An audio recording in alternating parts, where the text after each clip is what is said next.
Hello WhatsApp guys, দেখেন আমার পিছনে অনেক জঙ্গল আর কলা গাছ। জায়গাটা কিরকম নিশ্চুম, নীরব, একেবারে কোনো সারা শব্দ নেই। জায়গাটা দেখে খুব ভয় লাগতেছে। এই জায়গার দুই পাশে একদিকে কলা গাছ আর একদিকে বাজার, তার সাইডে আবার লেবু ক্ষেত। জায়গাটা দেখে খুব ভয় লাগতেছে। জায়গাটা একদম নিশ্চুম, নীরব, কোনো কিছু এনে সারা শব্দ বলতে নেই। কিরকম যেন লাগতেছে জায়গাটা দেখে, খুব ভয় লাগতেছে। আর কিরকম যেন দেখেন পিছনে কিরকম বাজার, একেবারে কোনো বাড়িঘর বলতে কোনো কিছু নেই, একেবারে জঙ্গল, একেবারে ভরা। কেমন যেন জায়গাটা, একটু সামনে এগিয়ে যেয়ে দেখতেছি কোনো কিছুই দেখতে পাইতাছি না। এখানে সেই রাস্তা হারাই ফেলছি।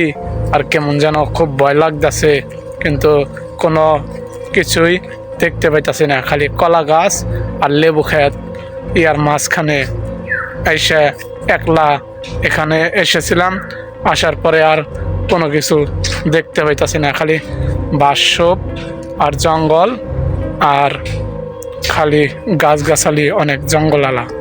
দেখে খুব ভয় লাগতেছে। কিরকম যেন নিশ্চুম জায়গাটা, একেবারে দিন দুপুরে কিরকম ভয়ঙ্কর জায়গা। দেখে ভয় লাগতেছে। খালি লেবু ক্ষেত পিছন দিয়ে দেখেন, আমার পিছনে লেবু ক্ষেত, লেবু গাছ, আর এনে জঙ্গলে খুব ভরা জায়গাটা, একেবারে নিশ্চুম। কেমন যেন লাগতেছে, আর খালি খুব ভয় ভয় লাগতেছে। দেখে কোনো কিছুই আর বুঝে উঠতে পারতেছি না। কেমন যেন ঠান্ডা বাতাস এসে পির পির করে এসে শরীরে লাগতেছে, আর শরীরের পশম দাঁড়ে উঠতেছে। খুব ভয় লাগতেছে। গাইস, আজকে এ পর্যন্তই আমাদের গল্পটি।